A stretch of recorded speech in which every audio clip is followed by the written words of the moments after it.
Hey there, and welcome to the show. I'm your host, Michael Blank. Super excited that you're here today. Hey, I'm curious. I'm curious to know kind of what you're doing at this particular time listening to this podcast. If you can let me know, snap a pic and just send it to me, share it with me on Instagram. The handle is the Michael Blank. And now I only do this, of course, if you're not driving. You got to be safe. But just send me where you are right now, whatever you're doing. If you're out for a run or you're at the gym or whatever you're doing, just send me a quick pic saying, hey, here's what I'm doing. Listen to the show. I'd love to hear from you on Instagram. The handle is the Michael Blank. Anyway, try and do a lot more on social and love to see you there. Today in the show, I'm really excited to have my good friend Reed Goossens here. Reed and I have known each other for, 4 years or so, and we've kind of grown up together, right? We're kind of these budding entrepreneurs. We want to crush it in the multifamily space, and he was on the show before, and it was a little while ago. But today he's got over 1,100 units, and I wanted to have him back because a lot of things happened since then in his life, and I wanted to grill him specifically about, hey, how does your definition of success over the years change, and what is the one thing that really helped you create such a portfolio in 4 years? And we talk a lot about things like financial freedom. Why is that important to you? And he was talking about being stuck in a cubicle and just having like this life crisis, and this was back in his mid 20s or so.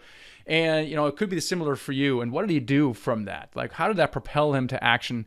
And it's just a really, really great conversation to have Reed back in the show. So let's get right into the show here with Reed Goossens. Here we go. Hey, Reed, welcome to the show again. G'day, mate. How's it going? Hey, it's going great. It's been a little while since on the show. We have lots to catch up to and lots of things happening on your end, lots of lessons learned, lots of mistakes made. And you also have a new book out, which is really exciting. It's called Investing in the U.S., The Ultimate Guide to U.S. Real Estate. And you dedicated the book to your late mother, and she had a quote about spiders. Now, can you say what that quote is? Keep it clean, and talk about why that is so meaningful to you. Yeah, so the quote is, we aren't here to explicit spiders, which starting with F and ending in K. It's just a very, very Australian thing. It means we're not here to stuff around. We only get given one shot at life, so make the most of it. And that's sort of, you're not here to stuff around. We're not here to muck around. We're here to get stuff done, make it happen, and enjoy life. And my mum always used to live by that quote. She told it to me a lot of times when I was growing up, and particularly when I was in trouble, like, or didn't want to do something, Reed, we're not here to spiders, get going, to sort of kick you in the butt. And really got me motivated to, just really live my life. And she was the best in my first mentor. And I hope she's looking over me right now. So sure she'll be pretty proud that I dedicated the book to her. Yeah, that's. I'm sure she is. It's awesome. Now, a little while back, 4 or 5 years ago, you actually booked a flight. You're not from around here, obviously, and you're from Australia. Now, you booked several years. You booked a one-way ticket to the U.S. Why did you do that? Two reasons. One was both were for love, right? The first one was for the love of my girlfriend, who is now my wife. She's American. And the second one was for the love of the Big Apple, New York City. I had backpacked through New York back in 2009 and really fell in love with the city. Like, I was only traveling as a tourist at that point. I said, I've got to live in this city point in my life. An opportunity came up in early 2012. And I just said, screw it, let's quit my job. I had a very well-paying civil engineering job back in Australia and moved halfway across the world I had a dream. I wanted to make it happen here in the United States. And my fallback would have been, well, I'll just go back to Australia if it doesn't work out. But at least I had to go. And back to my mother's, saying, it's sort of like, you're not here to stuff around. Don't have any regrets. And don't wake up when you're 60 and think, gosh, I really wish I would have moved halfway across the world back in 2012. And I did, and I've never looked back. That's awesome. Now, today you're financially free. You actually control quite a bit of a large multifamily portfolio that you've built over the last 4 years. I'm just curious, how is your life different now than it was, 4 or 5 years ago when you were in your cubicle in Brisbane? Yeah, well, so look, a lot different. So the whole journey started back in probably 2008, 2009, when I returned from being overseas, backpacking, gallivanting around Europe for 2 years. I spent some time in Europe as an engineer, but also doing some other stuff. Met my girlfriend, moved back to Australia in 2010. In those 2 years between 2010 and early 2012, before I moved back to the States, was really like, I just had to come off this extremely whirlwind of a trip, and I was sitting in a cubicle and just like pulling my hair. What the hell am I going to do for the rest of my life? And really felt like a star athlete sitting on the sidelines watching my life pass by, and that's what I felt like in the cubicle. So that's really where it started. Fast forward to today, it's been a lot of bloody hard work. Don't let anyone on this show tell you that it's any different.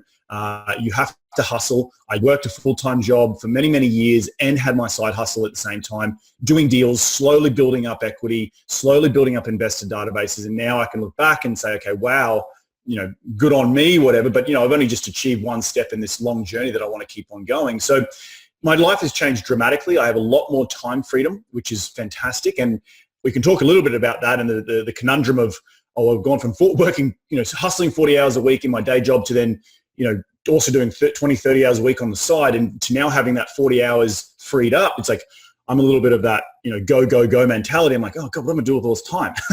So but back to your question, completely enjoy the ability to be able to, I've need to do a doctor's appointment, or I'm heading over to the East Coast on Thursday. I can just do things. I can get on a plane. I can do it. It's what I have achieved and what I set out to achieve. And it's really kind of like I've got to pinch myself every now and then to like, wow, I'm 33 and I've done it. Like, awesome. It's amazing, and it puts the F. de Spiger thing a little bit in perspective, because I think you're right. I think when you're sitting around not sure what you're doing with life, maybe drifting through life, maybe have a little bout of laziness in you, it's a great mantra to get you up and getting productive. And now you're at this point where you have some time, you have some options, right? You can continue, busting your butt, and nothing wrong with that. Or you might say, hey, I'm going to pull back a little bit, right? How has your perspective changed on that? Because it's like you said, it's all of a sudden, it's not just all about productivity and activity. How has that changed for you? Yeah, I think it's a really good topic to talk about. Being busy doesn't necessarily mean you're doing effective work.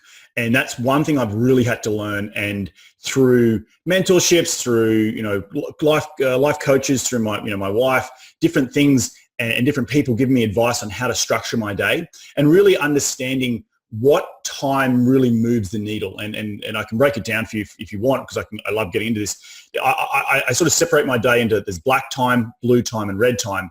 And black time is really like underwriting deals, doing the sort of crunch, working through the process. Think of having like a warehouse, and there'd be someone on the shipping line, like packing boxes, something very repetitive. As an entrepreneur, I need to be doing maybe 20 or 30% of that in any one week. But the black time is like doing this, media, thinking of my next book, doing interviews myself on my own podcast, meeting with new equity, trying to find the next deal, systemizing my business. They're all black activities in the black zone. And I need to be doing 70 to 80% of my week needs to be filled with that. The blue time needs to be very limited. And then red time's all administration stuff that I do not need to be doing at all. And I need to hire that out to other people. And that's sort of how I've broken it down. But it took me a little while to learn that, because I was just like, I've got to do the books, and now I've got to underwrite a deal. And now I just sort of scattered and not being necessarily effective with my time, and really planning my week out to say, okay, here's the black time, here's the blue time, and what am I delegating to the red? All right, so that's great. So what is a syndicator's best use of their time? Yeah, good. I'll break it down into what my time right now sitting financially free, and I might look back at the time when I was in my day job. So right now, the best use of my time is firstly finding a partner who can help you ease the load. Right, syndicating is many. We wear many hats. If you don't have a partner who can either have an opposite skill set to what you have, whether it be underwriting or finding deals or raising capital, or what it might be, really understanding that piece first, so you don't have to be so scattered across all the different aspects of underwriting. Of syndicating. My role in my partnership with my business partner Andrew at Wildhorn Capital is, I'm really more the systems-orientated person, thought leadership, yes, but also understanding, okay, we've got to get the underwriters working to underwrite more deals. I need Andrew will go and like shake the tree, and if any apples fall off, he'll pass them to me. I'll go make apple juice with him if I can. And then also looking at, like, now we've got scale. I was sitting down in Texas last week with my property management team, looking at how can I become more effective with our unit turns and renovations instead of hiring out to a third party. How can we bring it in-house now that we've got over 1,000 units to reduce our payroll across the assets, but also to reduce the cost of the renovation and the turns. So stuff like that. is really what I'm focused on in order to move the needle in the right directions for our investors. Yeah, that's very interesting. I think one of the things that I realized, I guess later on, is that the first hire should be some kind of like virtual assistant of some sort, because you mentioned some of the administrative in the red time and some of the stuff in the blue, and we do a lot of that stuff that someone else that's repetitive in nature of some sort, or administrative of another nature that can and should be outsourced. What was that like? What was kind of like your first hire?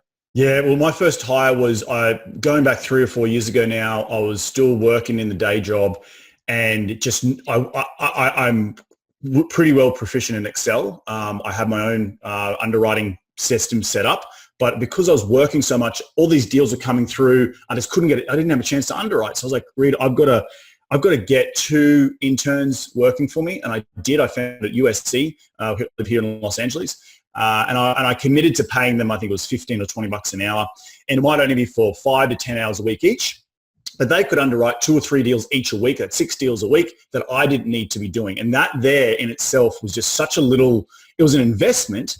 Now you might, people that they think, oh, I've got to spend this money. Well, you have to spend money to make money, because if you got one of those, say they did 24 deals in a month, maybe one of those deals pencils and you go and close on that deal and then you make a syndication fee. Well, that easily outweighs what you've spent on these 2 analysts.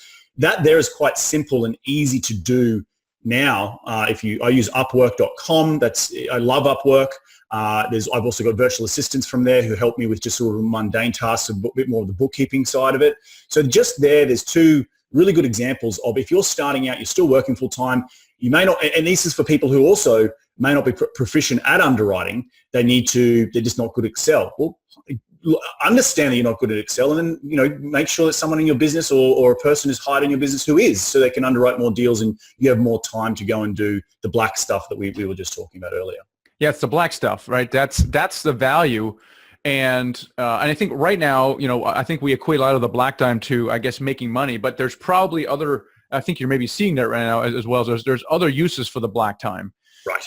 And a lot of things that I find our drive to be entrepreneurial and to do the most we possibly can and push it into our time actually doesn't serve us either. It doesn't really give us a great life balance. I'm just curious to see what are some of the other uses that you are seeing, especially now that you're recently married as well. What are some of the other uses of the black time? Yeah, so I think the biggest thing is when you're approaching black, the differentiator between black and blue time, it's really you want to be firing yourself out of the blue time. You don't want to be doing anything. Hire people to essentially to fire yourself. Black time, as I said, is thought leadership side of stuff. So podcasting, getting the message out, getting books out, writing books, going to masterminds, going and speaking at conferences, getting out in front of investors. So they're just, very simple things that are just keeping the top of the funnel, that people can, the brand, the personal brand of Reed Goossens. That is what is the real true black time is now, and have the system set up in the back end it comes through the funnel and it goes down and spits out, whether it be a deal, whether it be an investor, whether it be a new business opportunity that you could potentially help with, whatever it might be. You're out there sort of being the face of the business. And that's really what the black time is all about, to help move the needle. And it's not necessarily about being busy, which is one of the conundrums I really found making that transition into having more time on my hands. Yeah, that's very interesting. I mean, how has your definition of success changed over the years? Yeah, good question. Look, success is... That's a very good question. So I changed my thought process in and around, we've always been taught to by the time in 10 years time, your goal is X. In 20 years time, your goal is Y. I know in myself just how hard I worked in the last 5 to 6 years, that if you commit to doing something, so for example, I have a podcast. I had no idea. It doesn't make me any money, but it was such a door opener to other people like yourself, Michael. I would never have met you if I didn't interview my show all those years ago. And what that means is I committed to doing that podcast and doing it well, or as well as I could. And I didn't have an outcome for it. I didn't have a goal for it. It was just to open doors. And so really equated to, if I'm going to hustle in the next 4 to 5 years, and whatever door opens, I'm going to be able to walk through it and be open to walk through it, not necessarily have these boundaries of like, oh, I need to be here in 5 or 10 years time. So back to your question of success is that I think that if you're willing to roll up the sleeves and get dirty, and then be able to reap the fruit of what you've sown, so to speak, enjoy that fruit or walk through that door because you've unlocked a door now that, wasn't necessarily open before when you didn't hustle and do all those other things that you needed to do in order to create opportunities. And those opportunities will lead to more success in the future. So yeah. Interesting. I was reading a book by Hal Elrod, this new one, The Miracle Equation, and he removes the fear of failure. It's similar to what you're just saying. It's not so much that you set your goals, because goals, if you achieve them, you're happy. If you miss them, you're sad. Right? He says, why do it that way? Set your goals, and really the importance and the impact of goals is not necessarily achieving them, though you may. The significance is that is the journey and the person that you're becoming in trying to achieve them. So you talked a lot about, commitment. He talks a lot about extraordinary effort and unwavering faith, those two, that you do something in belief that it is going to work, and maybe it will and maybe it won't, and you commit to basically effort to get there. And that's kind of what you've done, and it's paid off. Now, it may not have paid off. Like in my case, I lost all my money in the restaurant business, and so it, quote, failed, but it made me, it formed me in a certain way. And looking back on it now, it's not really, quote, a failure. It's actually it was a worthwhile experience. So I'm a little cynical, like you are, about setting the goals a little bit. You're like, okay, well, great, you set this goal, you set this 1-year goal, this 5-year goal, but really, to what end, right? How are you evolving as an entrepreneur? And I think back to setting goals. Goals have a time around them, and goals are good. But there's also targets, right? Someone said to me one day on a podcast, like, does it matter if you have 3,000 units? Because that was one of my goals in 2019 or in 2022. If you're sitting down with your grandchildren at 70 years of age, will they really care when you're sitting down talking to them? No, they won't. So setting the expectation on the front is really important. I think a lot of people, quote unquote, fail or give up because they set out to think, oh, I'm going to achieve financial freedom in 2 years. And they get to end of 2 years, oh gosh, I didn't achieve it. Well, maybe it's going to take you longer than that. And that's okay. Maybe it is a 5 or 10-year journey, but be prepared on the front end. Like a lot of people fail at, fitness, right? For example, fitness, in my mind, because I like being fit, it's a lifestyle. Being an entrepreneur is a lifestyle. Achieving financial freedom is a lifestyle. You need to change that mindset around that.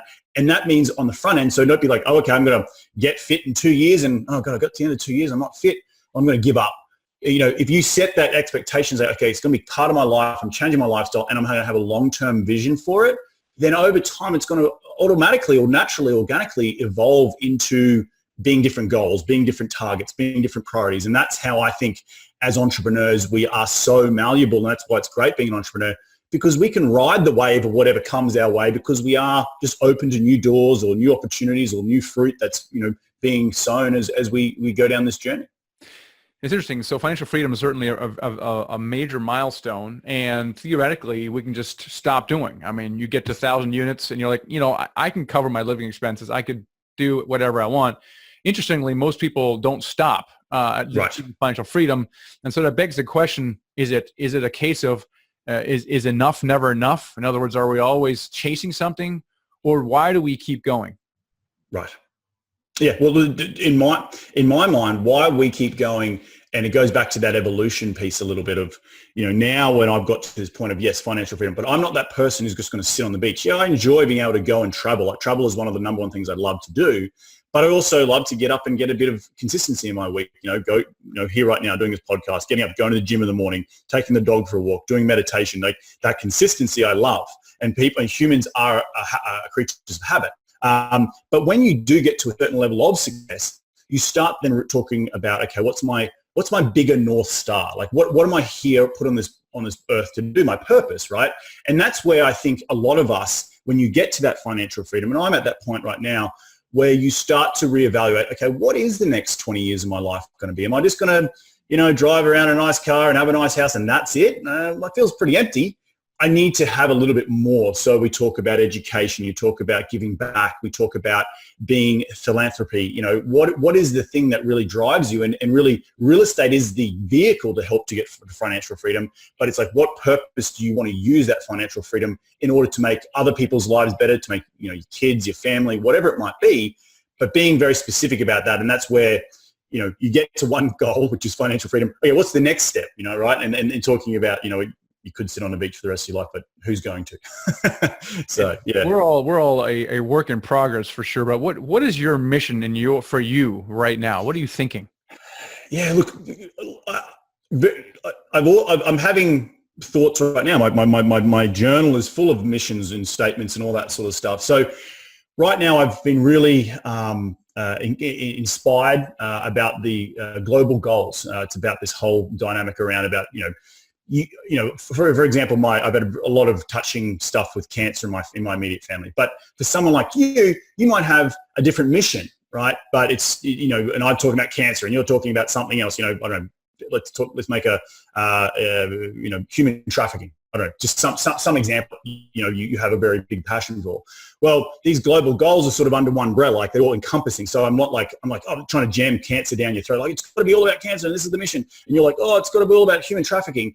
The global goals is more about, okay, everyone has a good to give back, whether it be in the different things that you have a passion about. So I'm really trying to scratch the surface on that part to not be as, yes, I have a very big passion for, curing cancer and giving back in that sense, because it's affected both my mother and my younger sister already in my 33 years. So, but that may not necessarily mean that I, get into research or whatever, but I need to be able to use the platform that I've created in order to help move my mission along in terms of giving back and making awareness in and around the cancer space and, specifically around genetic testing and DNA and all that sort of stuff. We won't get into it, but that's kind of what I'm thinking about moving forward. And how do I get back to that? I don't know, but that's where I want to start heading to in terms of, because it's had such a major impact on my life. But that might not necessarily mean it has a major impact on your life. So the UN global goals is really something that I've been subscribing to. I think this is fascinating. I think one of the reasons that financial freedom is so necessary, in my opinion, it's necessary, in my opinion, to empower someone to live a life of significance. And I say that because I think it would be hard for you to sit there and talk about your purpose in life. What should I do? Oh, this feels so empty. Maybe I can give back. It's very hard to have those thoughts when you're working 50 plus hours a week. I don't know if you recall that. I certainly remember that. Yes, no, right. Yeah.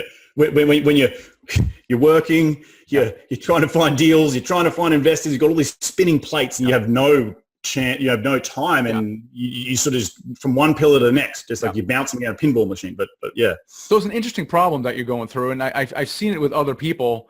They're in this temporary state of confusion. I see with some of our mentors that mentor for us. They're all full-time investors, and they have time on their hands, and they buy a bunch of stuff, and then they travel a lot, and then they kind of scratch their head, going, "Oh crap, now what?" All right. It's an interesting phenomenon. People who have come out the other side, almost without exception. I mean, there are exceptions, but the vast majority of them decide to somehow give back in some way, and I find that interesting. Right. I think it's a natural consequence of not being in the rat race 50 plus hours a week, being able to control your time, having taken care of your expenses in a way. And I think that's really powerful. I think it allows us to be the person who we are, because a lot of us, we do stuff for most part of the day and part of the night because we have to. We have no choice. We're providing for our families. It's not really something we love to do. In a lot of cases, we kind of have to do it, and it prevents us from living that life. You read all these these self-help books, be the person, follow your passion, a bunch of horse manure, right? I mean, if I'm so busy working, providing for my family, putting my kids to sleep at night, what are you talking about? Right. So, and I completely agree with that. I'm in that space right now, and I'd actually turn the tables back on you. What have you struggled with it at all? Are you going through similar sort of thoughts right now? Because I know you've had a lot of success and you've achieved financial freedom yourself. Yeah, I mean, I think it happened to me when I was in the depths of my figuring out what's next. And I got the very strong sense that I'm supposed to be sharing my successes and failures with people so they can achieve financial freedom faster. And by the way, I was not, at that point, pretty far. I had financial freedom for a fleeting moment, about 4.5 years. And I got a strong sense that I was supposed to share with others what I had learned. And so since then, since making that decision, things just turn around in ways that, I couldn't have architected myself, frankly. Right. And I'm very grateful for that, but it required a shift of what's more important. Is it me or is it maybe someone else? And so I feel very strongly about, I've been observing this financial freedom phenomenon for a while. I've been studying it, reading about it. I've been talking to people about it on our podcast here. And I feel really strong that financial freedom is a necessary step to living a true life of significance. And even if you look at people, what are you talking about? If you look at Gandhi or Mother Teresa, they were actually all financially free. Okay. Right. Maybe they have a bunch of apartment buildings, but someone was covering your living expenses so they can go out and do a bunch of good. And I think this is why it's so important in people who have the ability to do that, which in the United States and Europe and especially first world countries, there's really no reason why we actually have choices. A lot of people in third world countries don't. They can read books all day and they can meditate all day, but the chances of them getting out and living the life of their dreams is much, much harder. Okay, so all of us here listening to this probably actually have choices, and the question is, what do we do with our choices? And I see people making poor choices, either because it's easy or because they're lazy or it's in their comfort zone.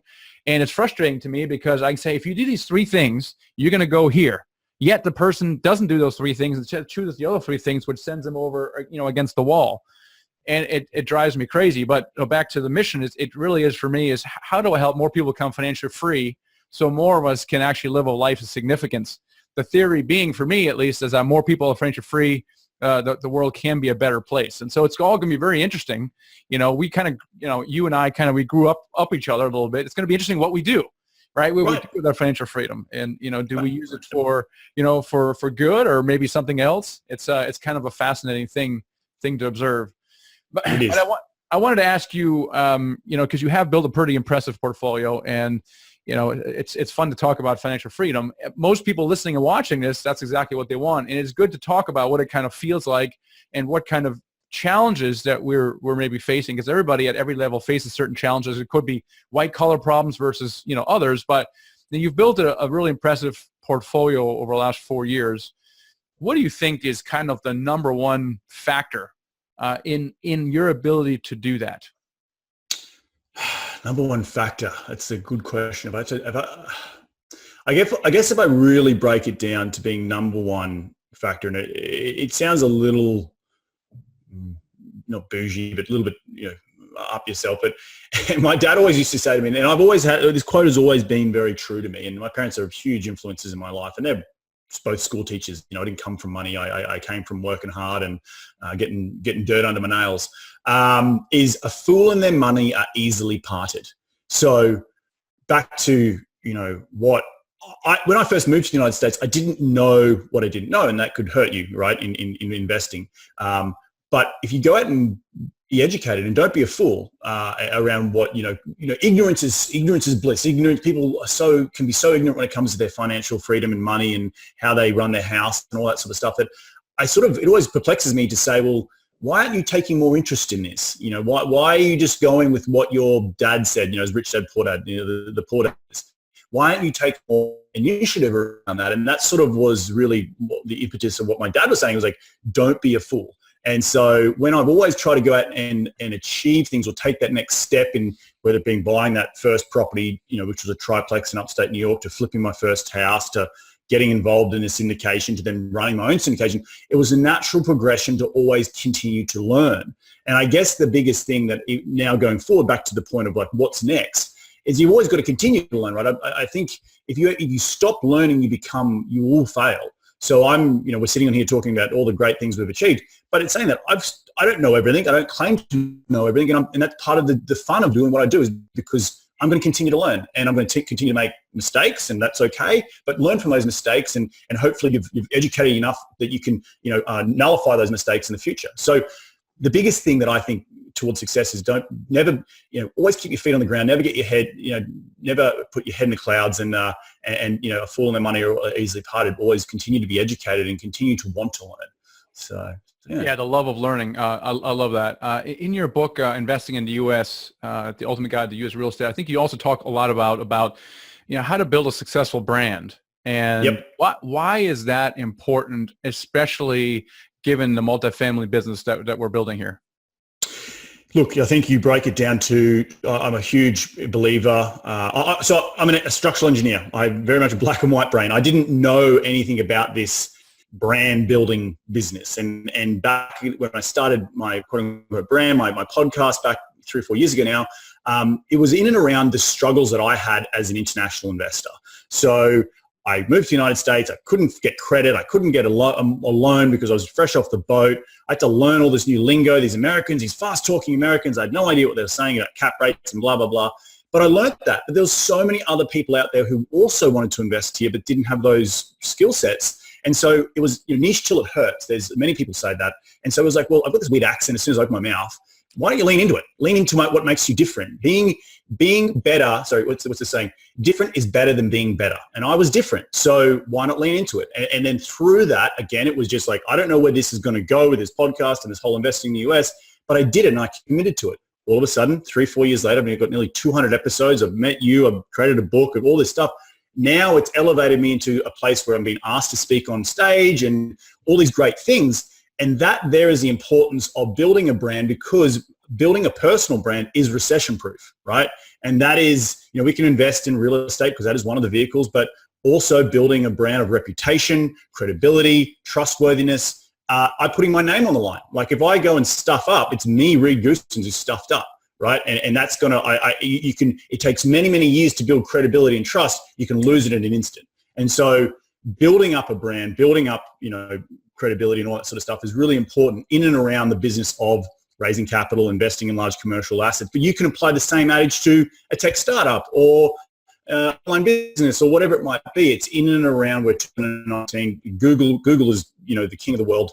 And people are going to jump on Google and Google your name, and that's how they develop trust these days, through different thought leadership platforms, listening to podcasts and reading articles and books and all that great sort of stuff. So, yeah. Yeah, and we're going to talk a lot more about building a brand. You're going to be speaking at Dealmaker Live end of July as well. We're going to talk about building a brand and building basically on a road to 10,000 units. So it's going to be really exciting to kind of drill down on that as well. I think the last question I have is you talked about the importance of building a business ecosystem to develop true self, to develop true wealth.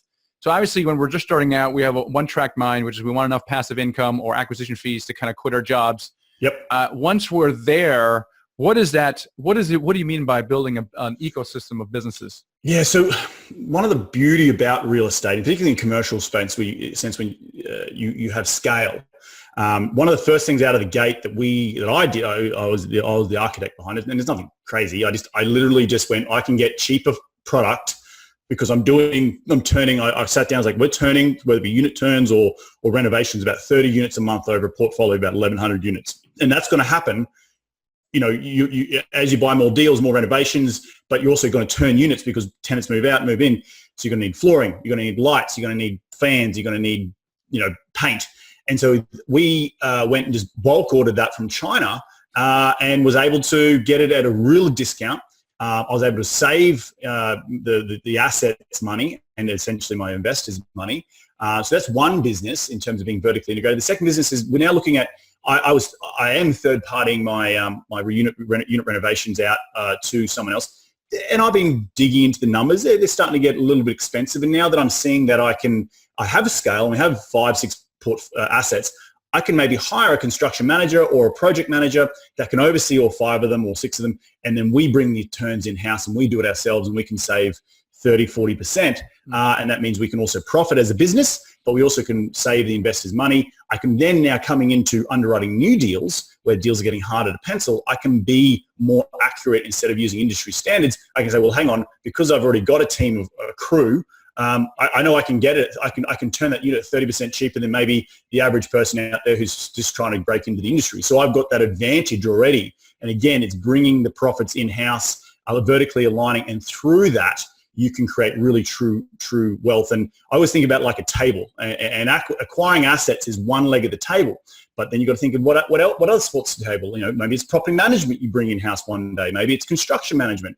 There's the education pieces, what we're doing right now. So different things can help support the table, and acquiring real estate is probably the largest leg, but there's other legs that support that table to help you really create long-term wealth in the future. Well, you're an entrepreneur through and through, Reed. I can tell, and I also can tell you love to learn. What's the best way for people to connect with you? Simply go to my website, reedgoossens.com. That's ReedGoossens, and you can find everything there. Hit me up if you're ever in LA. You want to head out for a coffee or a beer. I'm always interested to talk shop. But it's been really awesome. Thank you so much for having me on the show. All right. If you enjoyed listening to Reed, check him out. He's speaking at Dealmaker Live, July 26, 27 in Dallas. All right. So you can go to the michaelblanc.com/event to grab your tickets. The event is, we have a little bit over 125 tickets out of 500 left. So they're going pretty quickly.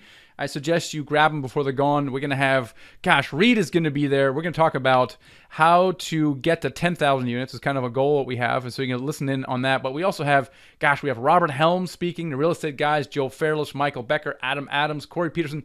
A lot more are going to be this event. So you got to get this. If you're a passive investor, you're looking for that next operator to invest with, you got to be there. If you're a syndicator or you've done your first deal but you haven't syndicated it, you really want to scale it like Reed has done, you definitely want to go to Dealmaker Live end of July. That's themichaelblanc.com/event. Hope you don't miss it. Also, we are looking for accredited investors right now. We have some current opportunities in the pipeline. So if you're an accredited investor, we'd like to hear from you. We have lots of opportunities, and we're looking for partners to grow with. So to find out more, go to nighthawkequity.com. That is our investment company, by the way. It's called Nighthawk, and it's at nighthawkequity.com, and just click to join the investor club. We have this investor club, and you can schedule a call with us, and we'll get to know each other a little bit more, and that allows us to present you with some opportunities that we have coming up. So we'd love to hear from you for that. All right, guys, hope you enjoyed the episode today. Catch you on the next episode. All right, I hope you enjoyed that. Now, as the next step, download this ebook right here, okay? When you've downloaded that, make sure you also subscribe to my YouTube channel, because then you can get all of the videos that I release as soon as I release. So make sure you subscribe to the YouTube channel right now. Click on that right now. And then also make sure that this is the next best video to watch, is this one right here. So hope you enjoyed that. I'll catch you next time.